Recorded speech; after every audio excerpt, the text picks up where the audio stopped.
A bulb is connected to a battery of potential difference. कह रहा है एक बल्ब एक बैटरी से कनेक्टेड है, एक बल्ब जो है वो एक बैटरी से कनेक्टेड है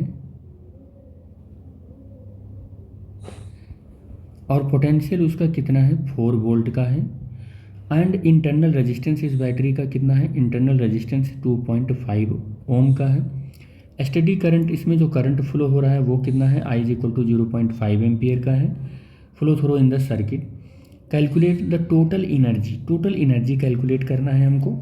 तो टोटल एनर्जी कैलकुलेट करना है supplied by the battery in the 10 minute. Time कितना है, 10 मिनट है। 10 मिनट है तो हम इसको 10 और इंटू 60 कर लें तो ये शायद सेकंड में मिल जाएगा हमको। कितना मिल जाएगा, 600 सेकंड मिल जाएगा।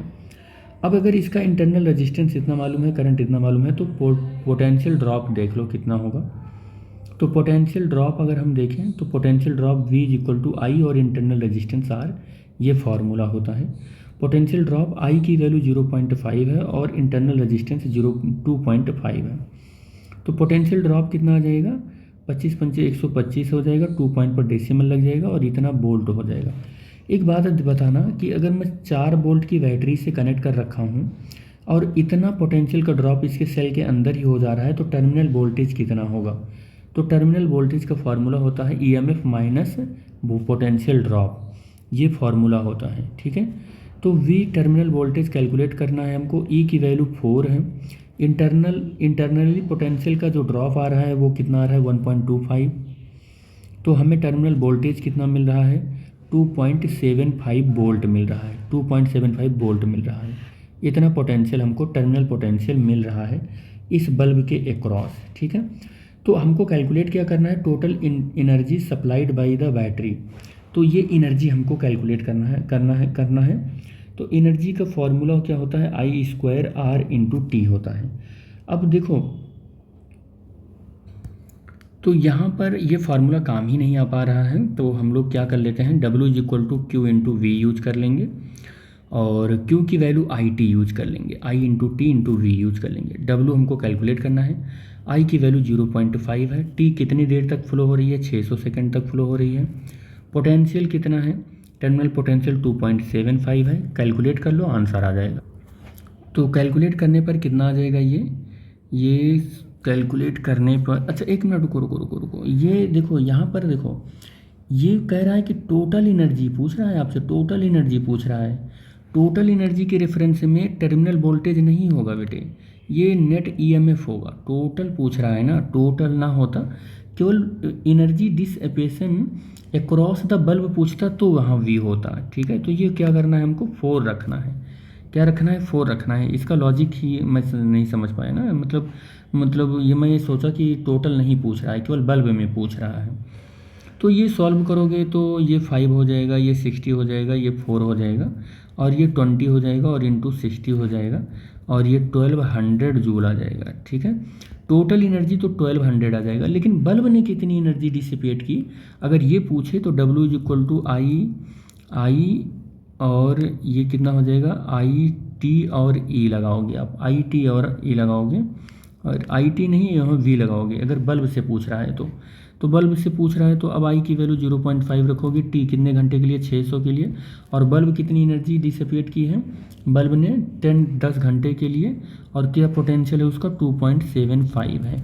अब इसको अगर सॉल्व करोगे तो ये 60 इंटू 5 हो जाएगा और इंटू 7.5 हो जाएगा। ठीक है, नहीं ये 2.75 हो जाएगा और यहाँ से कितना हो जाएगा 0 और 6 30 और 2.75 और 3 इंटू 275 हो जाएगा, मल्टीप्लाई करो तो 15 हो जाएगा और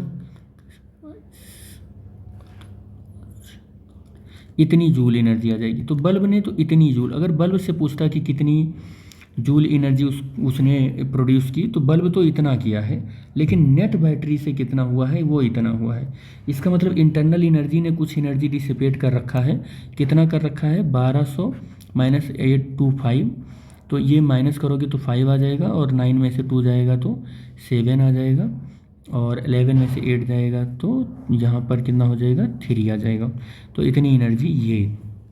ठीक है, तो ये इंटरनल रेजिस्टेंस ने इतनी एनर्जी, जूल एनर्जी डिसिपेट की, ये एनर्जी कौन किया, बल्ब किया, और इन दोनों को ऐड करो तो नेट एनर्जी कितनी आ जाएगी, 1200 जूल आ जाएगी। ठीक है, ये हो जाएगा।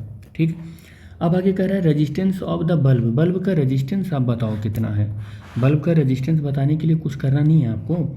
बल्ब का रेजिस्टेंस देखो, आई यहाँ पर क्या मिल गया है, आई की वैल्यू 0.5 एम्पियर, और यहाँ का पोटेंशियल भी आपको मिल गया है, कितना है 2.75 है। तो इसका रेजिस्टेंस ओम्स लॉ से V equal to I R कर लो। V की वैल्यू हमको पता है 2.75 है, I की वैल्यू 0.5 है, और R हमको कैलकुलेट करना है। R इक्वल टू 2.75 कर लो और 0.5 कर लो, इसको कैलकुलेट कर लो। 2.75 कैलकुलेट करोगे तो 5.5 ओम आ जाएगा। तो ये इस इलेक्ट्रिकल बल्ब का क्या आया, रेजिस्टेंस आ गया। ये इलेक्ट्रिकल बल्ब का क्या आया, R इक्वल टू 5.5 ओम, ये इसका रेजिस्टेंस आ गया।